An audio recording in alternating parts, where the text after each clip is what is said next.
W Radio presenta Hora 25 con Primitivo Olvera. hablar de cosas interesantes al cierre del día. Primitivo Olvera en Hora 25.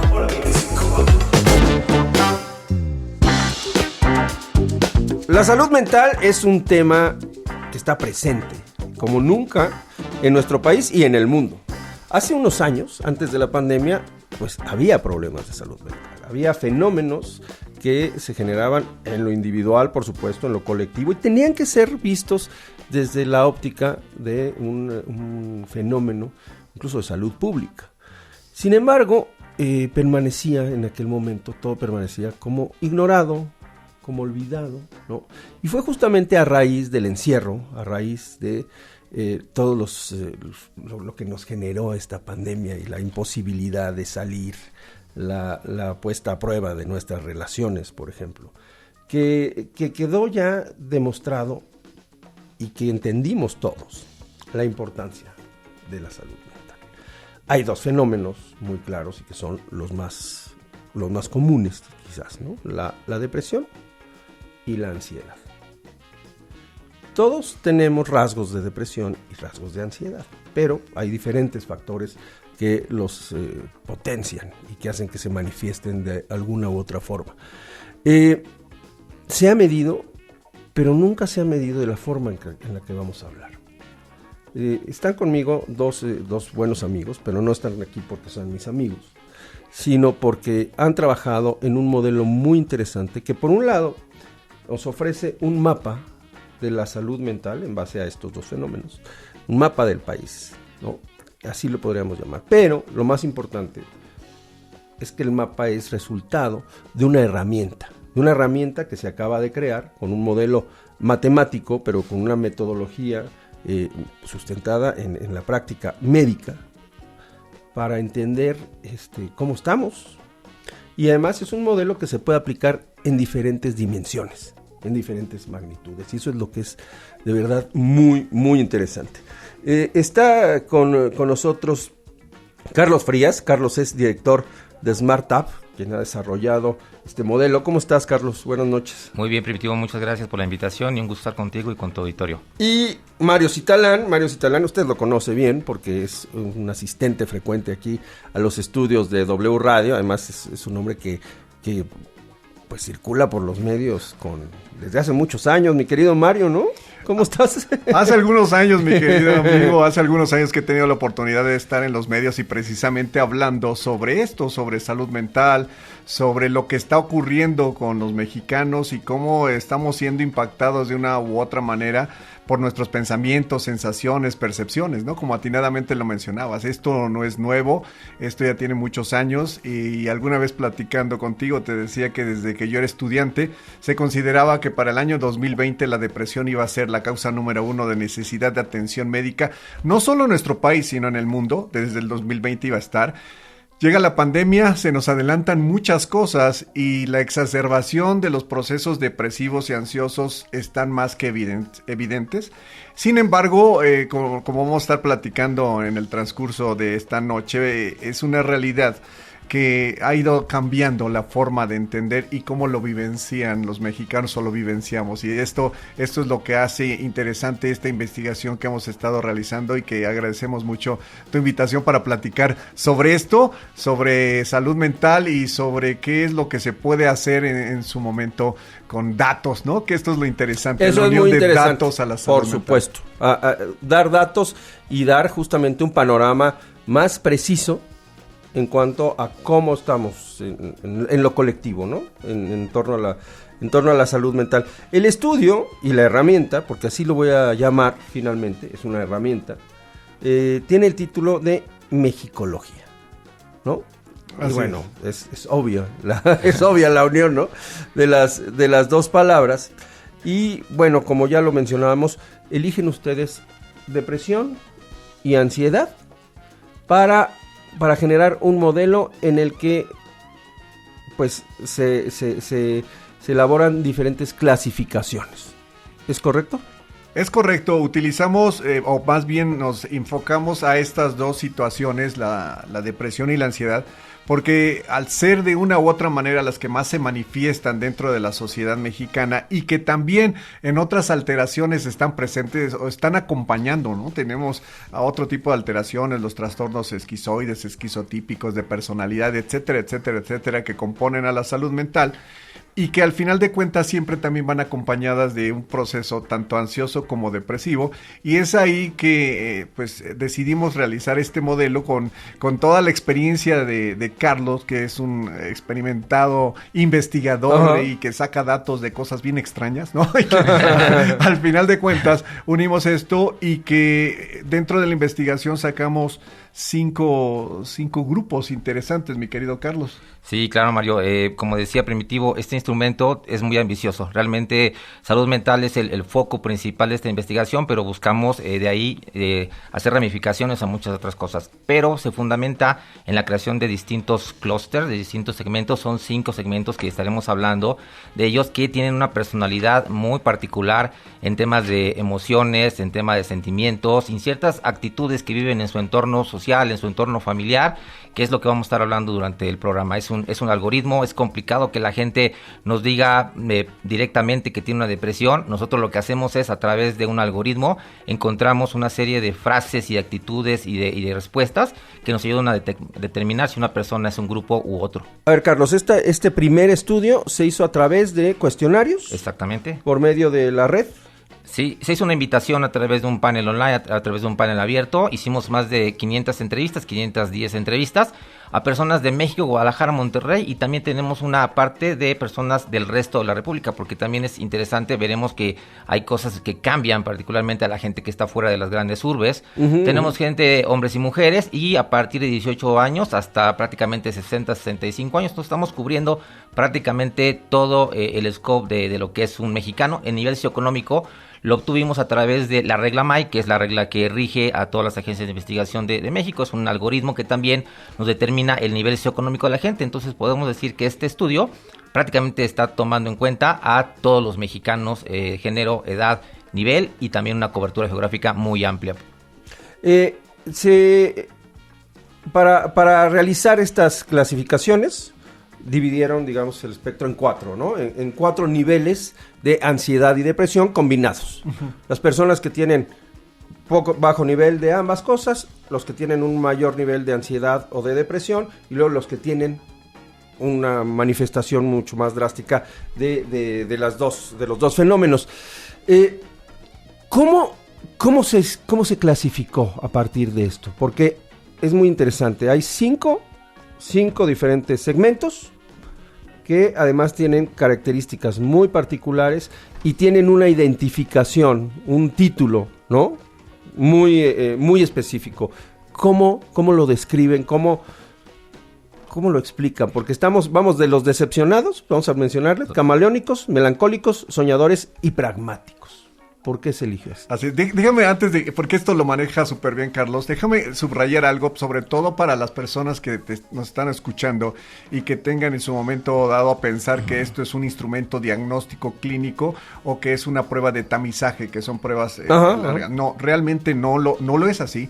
Es un estudio que tiene un componente científico, un componente clínico para precisamente determinar estas dos características, pero no estamos haciendo un diagnóstico propiamente dicha, sino que estamos observando las características que pueden llevar a una persona a desarrollar ansiedad o depresión, o bien que presentan muchas características que los pueden englobar en este tipo de alteraciones y que por consecuencia impactan importantemente en su toma de decisiones y en la percepción del mundo, ¿no? Que esto es lo más interesante. Y dentro de estas características, precisamente tomando en cuenta estas determinantes, se hicieron estos 4 grupos que tienen que ver con, digamos, en la mayor cantidad de ansiedad o depresión, o datos de ansiedad y datos de depresión, menores cantidades, y se formaron estos cuatro momentos, Carlos, ¿no? Así es, Mario, sí. Como bien dice Mario, nosotros combinamos una serie de preguntas relacionadas con sentimientos, con actitudes, con lo que pasa con su entorno, para a través de un modelo matemático, un análisis de clúster, poder encontrar los grupos más diferentes entre sí y al mismo tiempo entre ellos mismos lo más homogéneo. Encontramos varios modelos, estuvimos ahí haciendo varias pruebas, buscando cuál era el que mejor podía dar solución y llegamos a la conclusión de que 5 grupos era la mejor manera de poder segmentar, ¿no? Como quien bien dice Primitivo hace un rato, tenemos el grupo de decepcionados que tiene ciertas particularidades. Ahí tenemos una carga muy fuerte de lo que son los jóvenes, tanto centennials como Los decepcionados son quienes tienen un rasgo mayor de depresión, ¿correcto? Mayor sintomatología de depresión, pero con mucha tendencia también a la ansiedad. Correcto. Se dan a la par con una manifestación alta. Digamos. Exactamente. Okay. Exactamente, es una combinación, incluso en las gráficas para el público tendremos esto abierto en tus redes sociales para ustedes. Ellos son los decepcionados. Decepcionados. Son decepcionados porque precisamente son el grupo de jóvenes. Es un grupo de jóvenes menores de 35 años de edad. El tema es que no es un grupo, no eligieron, no eligieron estudiar a los jóvenes, sino de todo el universo de jóvenes y adultos, vamos, jóvenes y mayores, pues, el resultante es que predominan los jóvenes en este segmento de personas que ven el mundo, pues, de manera pesimista. Obscura, sí. Gris. Entre gris y oscuro. De hecho, cuando hacíamos el análisis también encontramos que el estar en este grupo, como tú bien dices, puede ser una persona de cualquier edad, cualquier género, cualquier nivel. Sin embargo, al hacer este análisis, está cargado sobre todo de gente joven. Y lo entendemos porque es gente que está entrando a una nueva etapa de vida, probablemente están entrando a la parte de buscar trabajo, buscar pareja, el tema de generar nuevas cosas, y esto les está provocando mucha angustia, mucho miedo. Sin embargo, consideramos que como ya estas personas empiecen a subir de segmento de edad, seguramente estarán moviéndose a otro segmento. Lo preocupante es que tenemos algunos segmentos pequeños de gente más adulta que está en ese grupo. Entonces ahí es lo un poco extraño, porque una gente que está un poco más en la generación X debería ser más en la parte pragmática, porque ya se supone que sabe manejar emociones y cosas así. Exacto, a eso iba, porque vamos a ir, digamos, que de uno al otro, porque es como una escala, ¿no? Sí. Los decepcionados son, y además tienen una cierta lógica. Los jóvenes que están hoy sienten una angustia por la falta de un futuro promisorio. Hay una gran incertidumbre. ¿No? Incertidumbre es la palabra. Hay una gran incertidumbre que precisamente les genera, le colocamos el nombre de decepcionados porque están fuera de como la oportunidad, ¿no? Claro. Hay desesperanza, aunque el futuro pudiese verse bien, realmente no lo ven como tal. Y dentro de los grupos, de este grupo, los más jóvenes son los que todavía podrían tener como que una visión de se puede.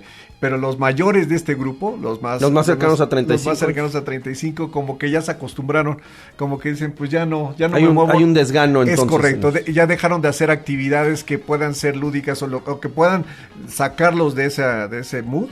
Y realmente están como que precisamente muy decepcionados, ya quietos, ¿no? Y como en una zona de confort, parece que ahí están bastante cómodos, a pesar de que están de conformismo más que de confort, ¿no? Exactamente. El siguiente grupo es camaleónico. ¿Por qué es camaleónico? Me llama la atención. Fíjate que cuando estábamos precisamente analizando los datos y veíamos que eran personas que estaban entre las dos situaciones, ansiedad y depresión, pero fluctuando de un lado a otro, ¿no? No hay una determinante en cuanto a si predominan los datos de ansiedad, los datos depresivos, pero pueden ir fluctuando entre unos y otros.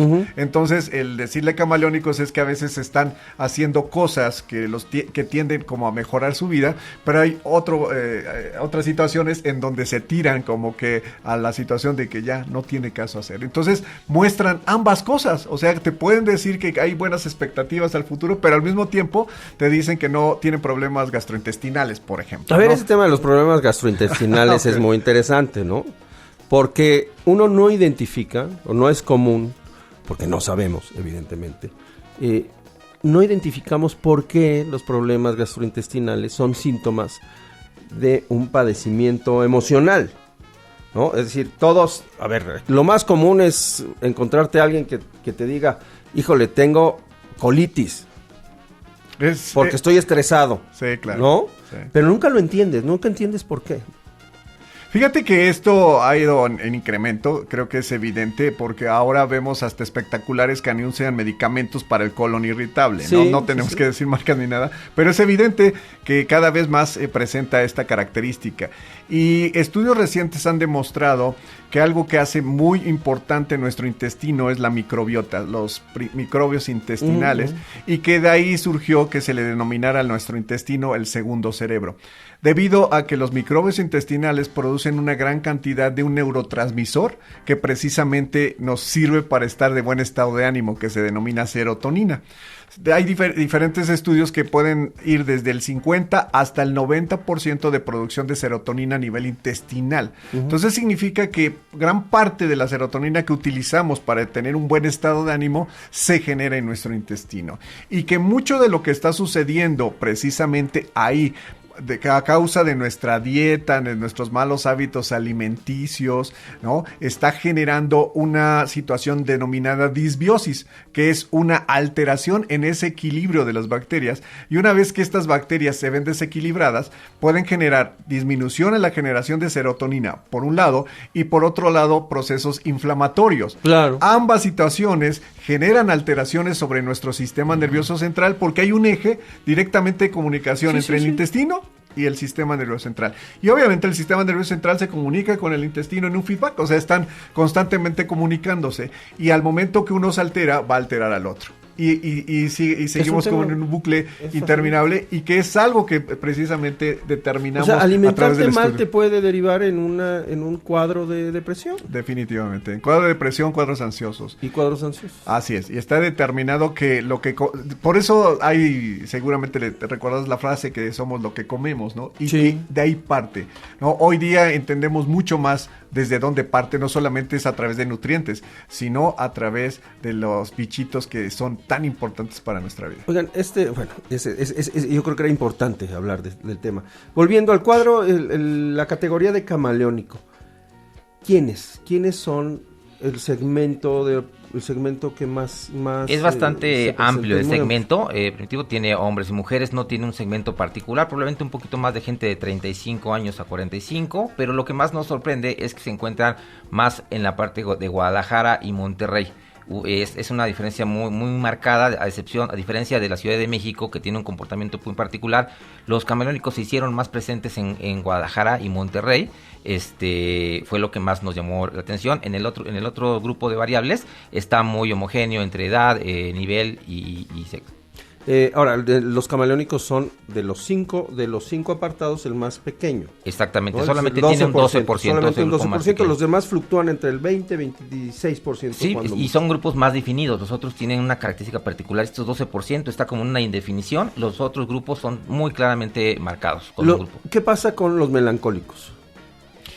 Un grupo crítico, difícil, o sea, sí, difícil. De hecho, cuando estábamos haciendo la revisión de datos con Carlos, fue algo que nos sacó mucho de onda, como se dice coloquialmente, porque yo tengo una hija y él tiene hijas. Entonces, ¿por qué denominamos esto? Porque el mayor grupo están las mujeres ahí. Hay un grupo muy importante de mujeres que precisamente se determina que tienden más a la depresión, tienden más a la culpa, y que al final de cuentas esto afecta notablemente, obviamente, la toma de decisiones y funcionamiento en general de este grupo, predominantemente de mujeres, y que al final de cuentas los datos tendientes al sufrimiento emocional, propiamente dicho, están muy evidenciados.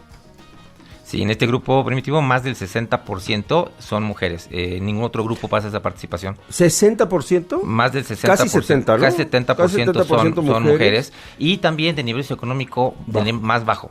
Que cuando vimos en las explicaciones de sus sentimientos y emociones, son aquellas personas que tienen una culpa muy fuerte, están cargando ¿cuál es la expresión muchas cosas, sí. En general tienen un sentimiento fuerte, violencia intrafamiliar, violencia de género, lo están viviendo, es el grupo que más expresó. Y se manifiesta como una culpa. Se manifiesta como el peso de... Traen una culpa muy importante. Están cargando ese paquete que no es de ellas, y que obviamente al no poderlo procesar, lo somatizan, ¿no? O sea, realmente dentro de la salud mental, todo aquello que no podemos procesar, que no hablamos, que no sacamos, tiene una expresión de tipo físico. Ahora, vamos con los últimos dos.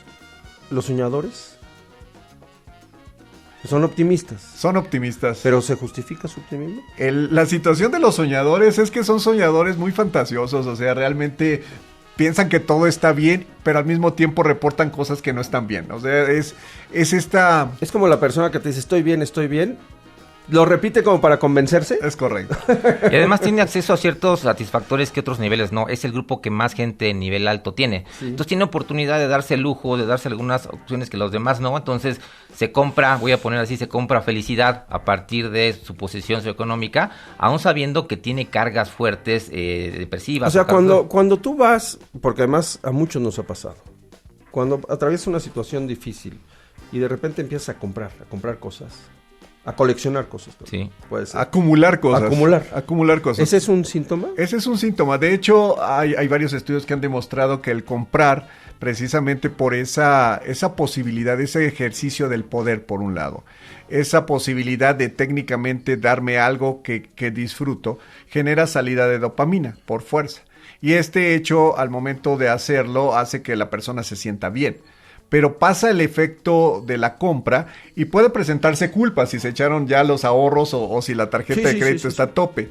Y esa misma sensación, ese mismo vacío que queda posteriormente hace que nuevamente vuelvan a comprar, ¿no? Estando muy similar la situación como en el consumo de drogas, ¿no? Que precisamente... Sí, es como cualquier adicción, ¿no? Es como las personas...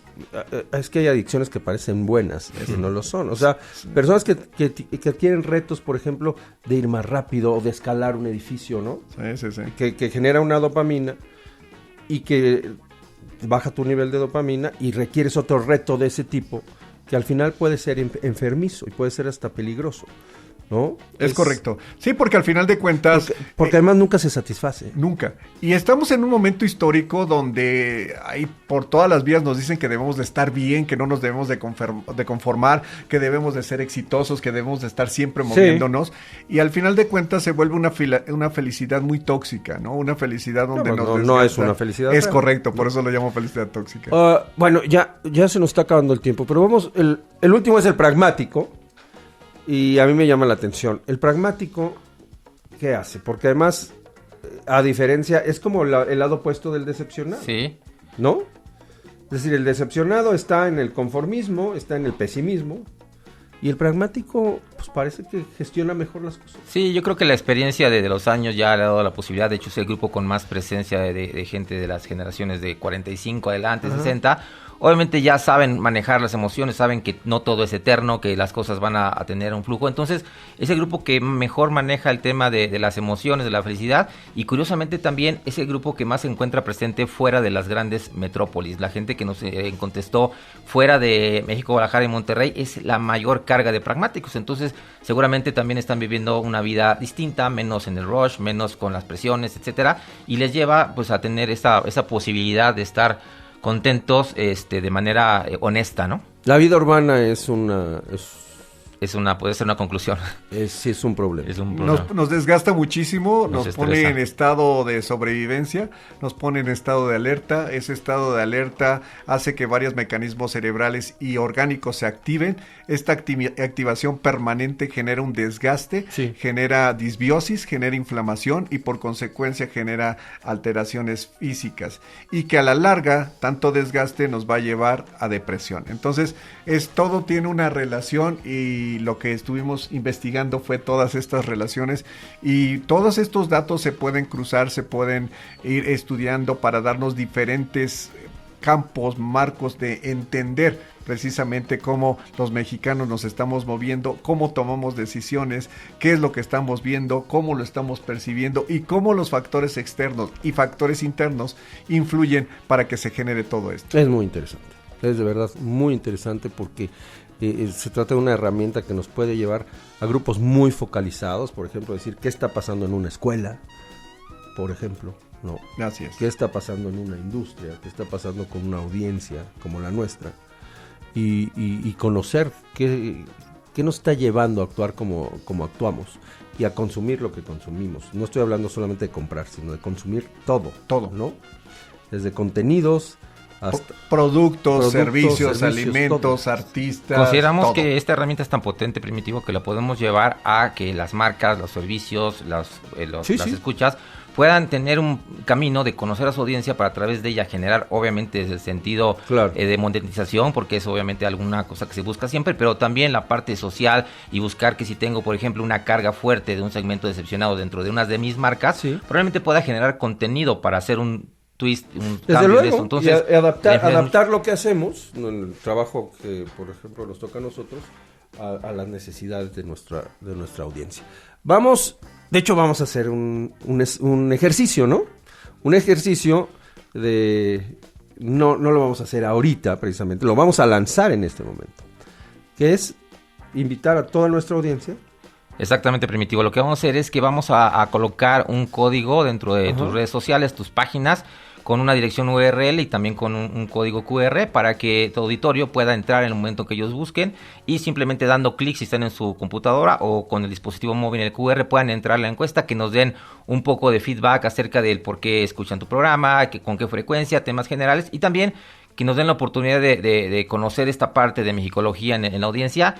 Y nosotros en la página lo que ofrecemos es que todo esto es totalmente confidencial, las personas que nos respondan totalmente queda confidencial, pero aquellos que gusten, si nos dejan su correo electrónico, nosotros a cambio de sus respuestas podemos regresar y darles la respuesta del perfil al que pertenecen. Como lo decía bien Mario al principio, esto no tiene en ningún sentido ser un tema médico ni tema pero de es una referencia. pero nos ayuda a poder entender cómo estamos comparados con otros grupos y a partir de ahí tomar decisiones y saber qué podemos hacer dependiendo en qué segmento estamos perfilados. Es un tema muy interesante y de verdad a toda nuestra audiencia, usted que nos escucha, participe, es además muy sencillo. Es muy sencillo. Es muy sencillo, no son preguntas técnicas, no son preguntas intrusivas en muchos sentidos, es un ejercicio muy amable, pero que nos da una fotografía de cuál es nuestro estado de hecho, la gente que tuvo la oportunidad nos dio sus respuestas, en muchos comentarios nos decía que les dio la oportunidad de hacer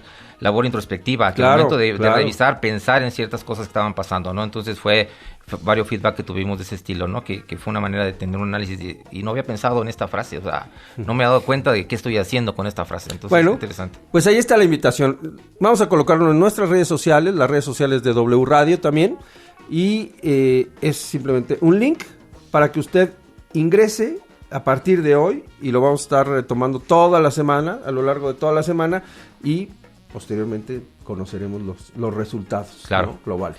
Pues ahí está la invitación y va a ser muy interesante el conocernos mejor, ¿no? Son espejos interesantes, mi querido amigo, es vernos.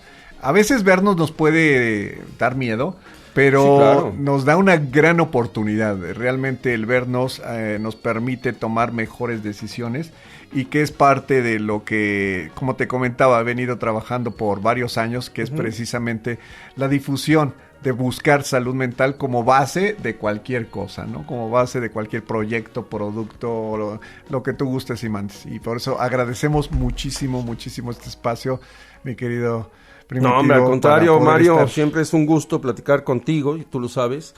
Carlos, también, qué bueno que están aquí con nosotros. Y nada más preguntarles dónde puede ir las personas que nos escuchan y los interesados en encontrar más acerca de México. Vamos a subir todo el contenido de este proyecto en nuestras redes sociales. Nuestra página es smartapps.com.mx. En Facebook también nos pueden encontrar de esa manera. Estamos también en Instagram, en LinkedIn, entonces ahí pueden encontrarnos buscando con SmartApps. Ahí encontrarán resultados. Estamos buscando algunos tags particulares para ir compartiendo información y aparte también el resultado completo del proyecto van a poder ahí encontrar información. Muy bien, Carlos, gracias. Un gusto, Primitivo. Mario. Amigo, muchas gracias. Como siempre, un placer estar platicando contigo. Siempre es un placer. Gracias, buenas noches. Una hora extra al día. Hora 25. Con Primitivo Olvera. Regresamos. Noche de gastronomía en hora 25, noche de comer, que es lo que más nos gusta. Comer y beber son dos de las cosas que más nos gustan y no me cansaré de decirlo. Y esta noche vamos a tener, y ya está con nosotros de hecho, un auténtico rockstar de la cocina, un rockstar de la gastronomía, que además es originario, de uno de los lugares más maravillosos, más increíbles, precisamente por lo bien que se come. Casi le podríamos llamar la capital de la felicidad a la hora de comer. Y me refiero al estado de Yucatán. Hace un par de semanas estuve ahí en el estado de Yucatán, en Mérida, y siempre es lo mismo. es un tormento el decidir qué vas a comer y en dónde vas a comer, porque de verdad la cocina yucateca es extraordinaria. Pero bueno, está con nosotros Luis Ronzón. Luis es chef del restaurante Ishim, que se ubica en el hotel, en la hacienda Chablé. Y Luis se ha destacado durante los últimos años como uno de los grandes talentos de la cocina mexicana y de la cocina yucateca, lo cual es muy complicado. Luis, ¿cómo estás? Buenas noches. Hola, ¿qué tal? Buenas noches, ¿cómo estás? Bien, muchas gracias por estar con nosotros y platicar con la audiencia de Hora 25. Oye, Luis, ser chef, dedicarte a la cocina en el estado de Yucatán no debe ser fácil, ¿eh? Es como jugar al fútbol en Brasil.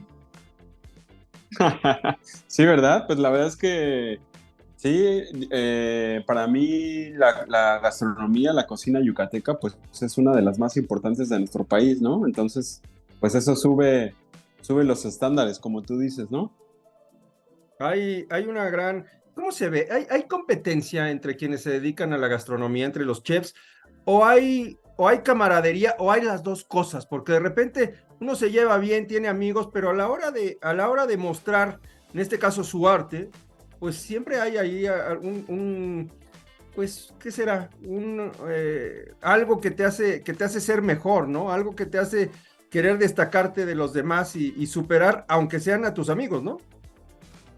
Pues sí, mira, yo creo que hay de todo, ¿eh? O sea, respondiendo a tu pregunta, hay de todo, pero yo creo que la competencia sana es buena, ¿no? Porque siempre, y no nada más acá en Yucatán ni en el país, sino en el mundo, ¿no? Uno pues tiene que estar ahí actualizado, a ver cuál es como la nueva tendencia, ¿no? A ver qué están haciendo los mejores, los top y demás. Entonces, pues siempre a mí me gusta estar como al pendiente de eso, ¿no? Y siempre y cuando, pues, te digo, sea esta competencia de manera sana, ¿no? Y pues también hay del otro lado, ¿no? Que por alguna razón, ¿no? Que ya ni siquiera son temas más personales o temas, pues que ya no están ligados a la gastronomía per se, pues hay diferencias, ¿no? Y como todo en la vida, creo que, pues es difícil este tema también de las relaciones humanas, ¿no? Pero la verdad es que yo trato como dicen por ahí, nadie es monedita de oro, ¿no? Pero yo trato de encajar ahí con todos y hacer comunidad que, pues, a final de cuentas nos ayuda a todos, ¿no? El hecho de que tengas esta camaradería con todos tus colegas y demás, pues es en pro de la industria, de la gastronomía en Yucatán, ¿no? Y en el país también. Tú siempre le tiraste al tema de la comida, de la gastronomía, de la cocina. Sí, pues la verdad es que la gastronomía o la cocina, pues no fue mi primer carrera, ¿no? Uh-huh. Pero sí, desde chico mi abuelo era panadero y recuerdo que pues tenía ahí un localito al lado de la casa y hacía pan. Recuerdo perfectamente porque me encantaba hacer donas y sabes qué, los centros de dona, ¿no? Uh-huh. Las bolitas esas me encantaba comérmelas, entonces fue de las primeras cosas que aprendí, porque pues ahí de chamaco me ponían a ayudarle a mi abuelito, ¿no? Pero mi papá es contador, ¿no? Uh-huh. Entonces nunca me dijo que quisiera que yo estudiara esa carrera, pero inconscientemente pues escogí yo esa carrera. Entonces mi primera carrera fue contaduría, ¿no? Soy egresado uh-huh. De ahí del Politécnico en la Ciudad de México y pues a eso me dediqué 2-3 años más o menos. 2 años. Pero sirve, ¿no? También, no, claro, pues imagínate. Sí, totalmente. O sea, ahorita como chef ejecutivo, pues la verdad es que me sirve todo ese tema de finanzas, de contabilidad, proyecciones, etcétera. Entonces, pues yo encantado, ¿no? Igual en la escuela de gastronomía, pues esas materias me las pasaba y me las exentaba. Entonces, pues me daba chance de hacer otras cosillas por ahí. Fíjate que hace algunos años tuve la oportunidad de estar en una conferencia que dio Ferran Adrià y luego pues, contestó algunas preguntas que le hicimos los medios de comunicación. Ferran Adrià, el hombre que cambió a la cocina, ¿no? A principios de este siglo. Y se le Sí, preguntaba, ¿qué es lo más difícil de ser el mejor chef del mundo? Y él decía, así a grandes rasgos, decía, lo más difícil es administrar.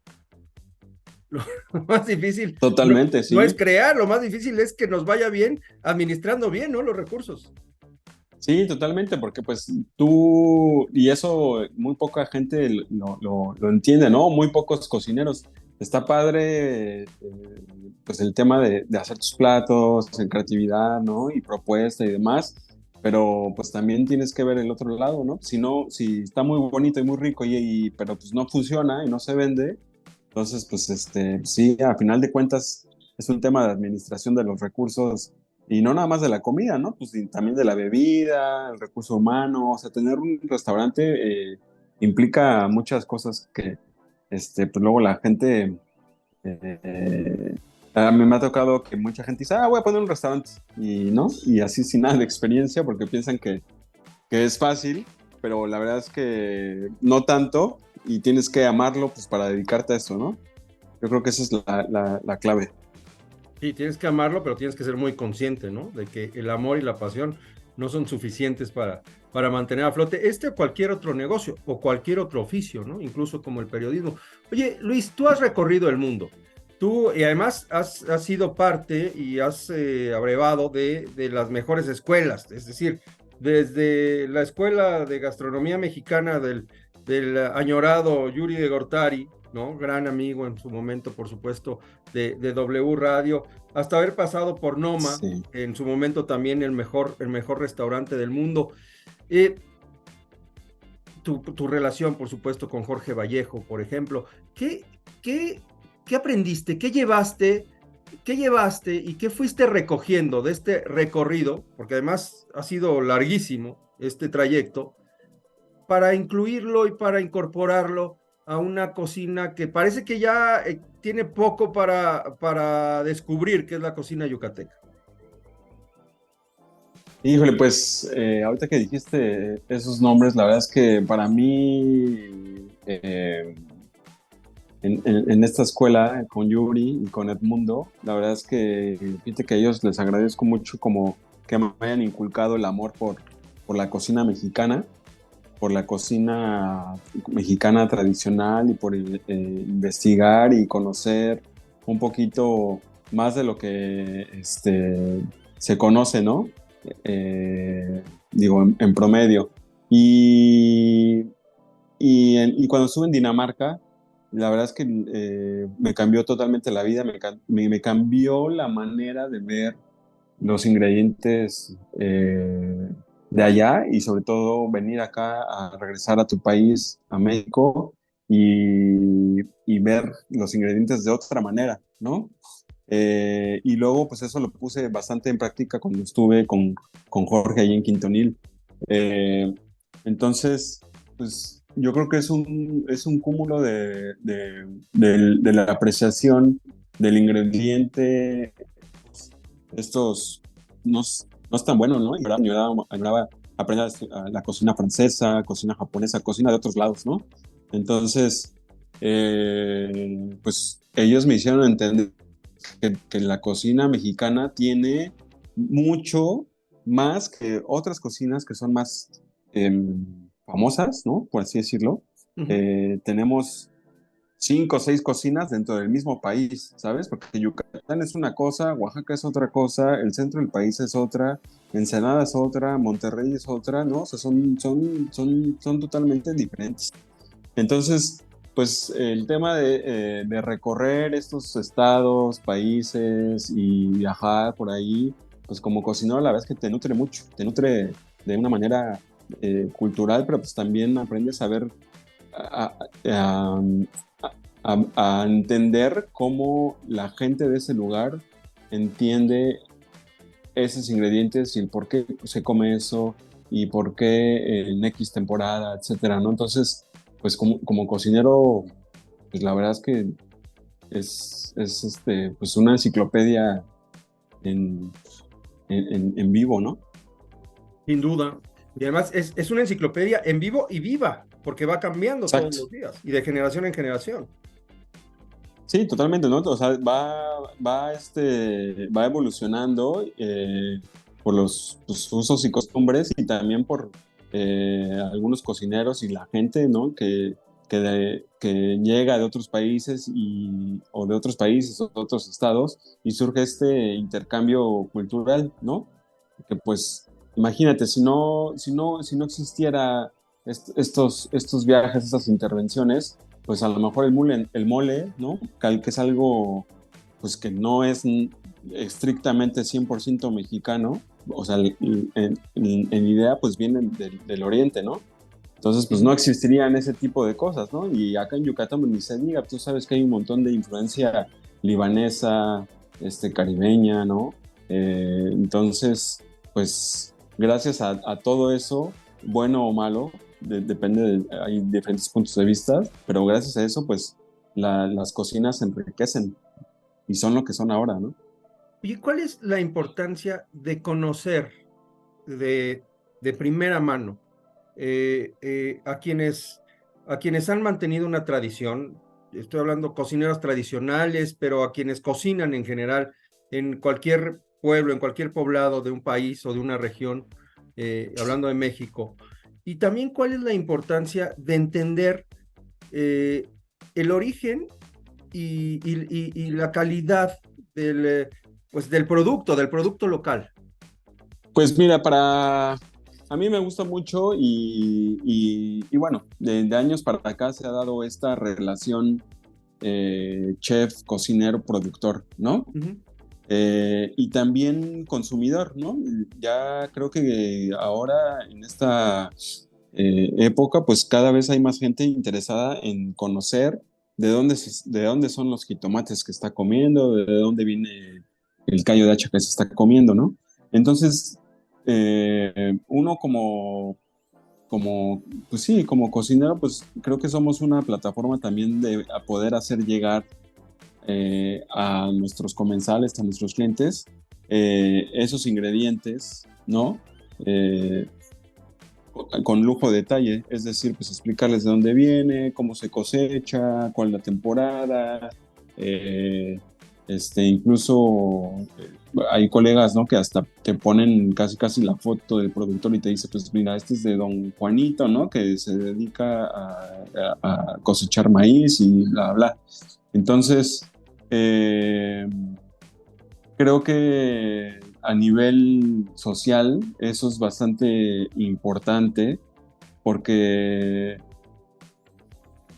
pues creo que debemos sentirnos orgullosos de lo que tenemos en el país, ¿no? Entonces, cada vez hay gente más interesada pues en no estar consumiendo, no sé, maíz transgénico, ¿no? Uh-huh. Que ahorita pues está este tema ahí en boga, pero